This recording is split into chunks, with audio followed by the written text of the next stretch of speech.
Voilà, merci beaucoup, merci Philippe. Donc j'ai un quart d'heure pour vous communiquer 4 idées.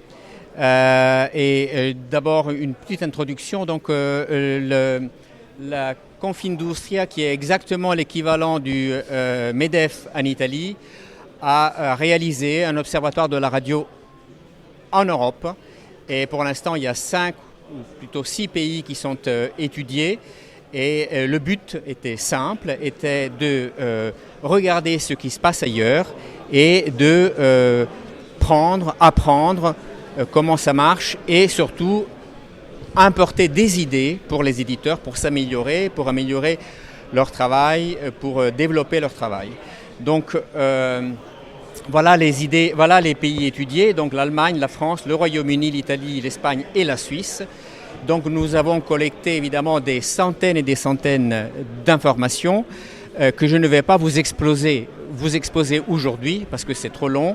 Juste l'information, voilà, sur ce tableau-là, vous avez le poids économique de la radio aujourd'hui. Vous avez ici la prépondérance de la redevance ou de l'aide, le financement public, et ici la publicité. Vous voyez tout de suite que le principal marché radio européen, c'est l'Allemagne, 3,8 milliards d'euros. C'est le plus grand marché radio en Europe. C'est le deuxième au monde après les États-Unis. Nous avons après 2 pays à peu près au même niveau, le Royaume-Uni et la France, avec donc là une part de la publicité importante. Ensuite l'Espagne et ensuite l'Italie. Donc dans cette étude, il y a des centaines, des milliers d'informations. Je ne vais pas vous le communiquer, mais avec l'adresse ci-bas, vous avez accès à toutes ces informations en langue française. Donc c'est disponible en français à cette adresse-là. Je vous la donnerai à la fin. Donc ce sont des informations utiles. Maintenant, quels sont les 4 enseignements que nous pouvons tirer de cette observation? Nous constatons d'abord que l'audience ne baisse pas partout en Europe. En France, nous avons l'habitude, vague médiamétrie après vague médiamétrie, l'audience baisse. Ce n'est pas vrai partout. Vous avez au Royaume-Uni et en Allemagne et en Italie, l'audience augmente. Au Royaume-Uni, sur les 10 ans, 15-24, elle a augmenté de 5%. En Italie, de 0,2%. Par contre, la France, c'est le pays en Europe qui enregistre la plus grosse baisse, 11%. L'Allemagne, moins 6%. L'Espagne, moins 4%. Or, pourquoi dans certains pays l'audience augmente et pourquoi dans d'autres elle baisse? Ça, c'est la question que tout le monde peut se poser. Dans les pays où l'audience augmente, on constate d'abord un assouplissement du dispositif légal qui réglemente la radio. Parce que cette adaptation du droit au marché stimule l'innovation. C'est incontestable. Et deuxièmement, une simplification des règles appliquées en général par le régulateur qui là aussi permet de tester des nouveaux formats. On ne veut pas dire par là qu'il ne faut pas du droit, on ne dit pas qu'il ne faut pas de la régulation, il en faut, mais il faut qu'elle s'adapte à la situation. Et quand je reviens à la France pour parler aux actions, parce que Nicolas a beaucoup insisté, il faut des actions, donc un assouplissement législatif, nous pensons que c'est indispensable. Je ne veux pas donner des leçons, je constate uniquement ce qui se passe ailleurs. Les quotas aujourd'hui sont un moteur de développement des plateformes musicales, ça c'est sûr et certain. La publicité entre le local, le national, etc., il y a des choses à faire. Et les changements de format stimulent la création. Donc voilà un premier enseignement. Le DAB+, partout en Europe il y a du DAB+, aujourd'hui. En Grande-Bretagne il y a encore du DAB, mais il y a aussi le DAB+. C'est vu par les pays qui réussissent, qui voient leur audience augmenter, c'est vu comme une opportunité de développement. On a pris les multiplex nationaux et on a regardé quelles sont les radios. En Grande-Bretagne, sur les multiplex nationaux, il y a 47 radios qui sont disponibles que en DAB. On appelle Only DAB. Évidemment, elles sont disponibles en online, mais elles ne sont pas disponibles en FM ou en AM, parce qu'en Royaume-Uni, il y a encore de l'AM. En Italie, il y en a 24. En France, il n'y en a que 3. Voilà le constat. C'est juste le constat. Donc, ce qu'on voit dans les pays où ça marche, je prends la Grande-Bretagne, la BBC, depuis l'an 2000, donc depuis le début du siècle, a créé 14 nouvelles radios nationales disponibles en DAB. Voilà les 3 dernières qui ont été créées l'automne dernier. Ce sont des radios musicales adaptées au goût des nouveaux publics. Donc le service public est dynamique, a créé quand même 14 radios. Je prends l'Italie, toutes radios confondues, publiques et privées. Depuis 2014, depuis que le DAB+ a été introduit, ont été créées 20 nouvelles radios. Donc, à retenir pour nous, c'est que le DAB est une opportunité d'innovation et pas uniquement de rediffusion de ce qui existe déjà en FM. Et le DAB favorise, permet l'expérimentation.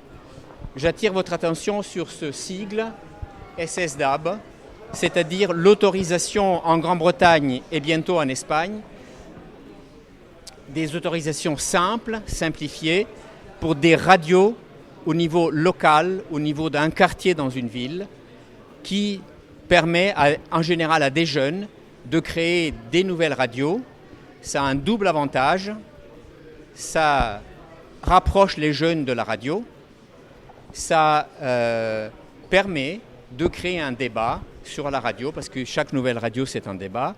Et donc, c'est une opportunité.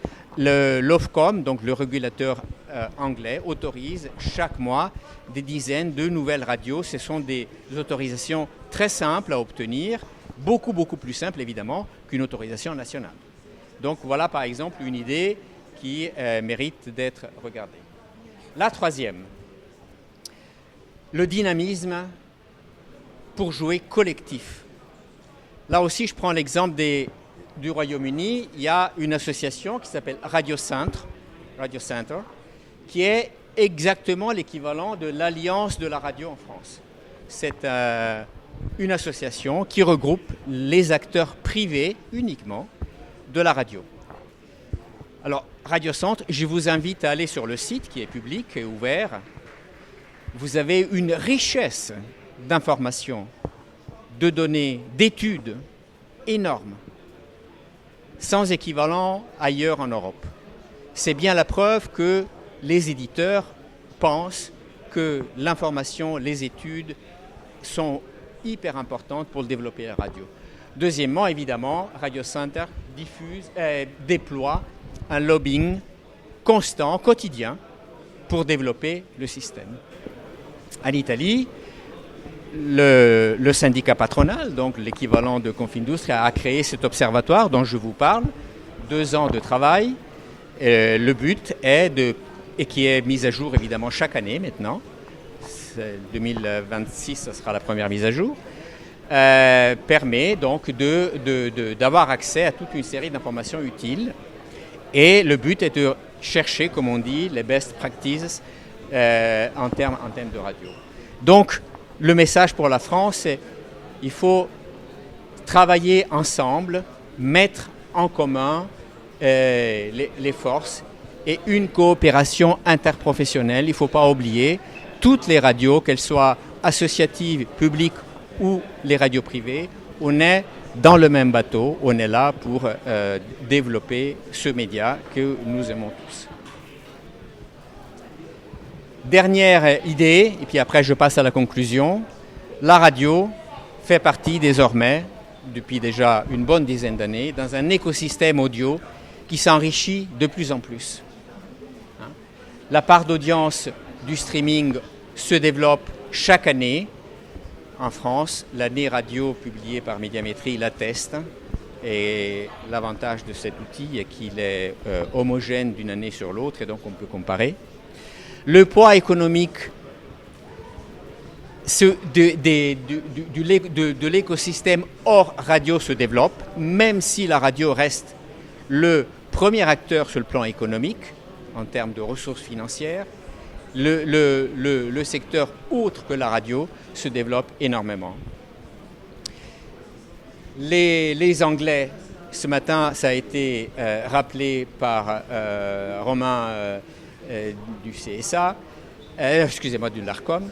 Les Anglais, sous la pression d'ailleurs des privés, mais aussi des radios publiques, pérennisent l'écoute de la radio, notamment sur les enceintes. Ça a été expliqué ce matin. Au demeurant, je rappelle que à peu près 43% des Anglais ont une enceinte connectée. Donc, pérenniser et rassurer et assurer l'écoute sur ces enceintes, c'est important.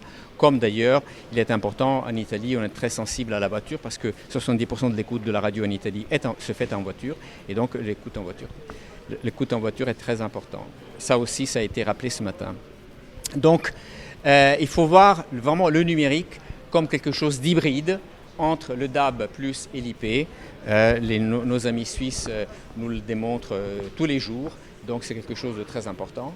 Et donc, il faut constamment, et c'est l'exemple des 3 radios créées par la BBC l'automne dernier, adapter l'offre éditoriale de ces plateformes pour s'adapter donc aux habitudes d'écoute. Et pour ce faire, il faut une souplesse, je le rappelle, une souplesse réglementaire et législative.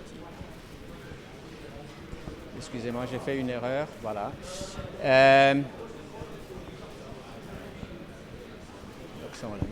En conclusion, ce que je voulais vous dire, c'est que la concurrence des radios qui existent, on les a vues ce matin sur le plateau, ce ne sont pas les nouvelles radios. La concurrence, c'est d'abord et surtout les plateformes musicales. Ça, vous pouvez regarder toutes les études publiées par l'Union européenne de radiodiffusion à Genève. Les plateformes musicales restent le premier concurrent. C'est un concurrent avec lequel il faut discuter, il faut challenger. C'est un concurrent évidemment qui a sa place, sinon il n'aurait pas eu le succès qu'il a. Mais c'est le concurrent et ce ne sont pas les nouvelles radios.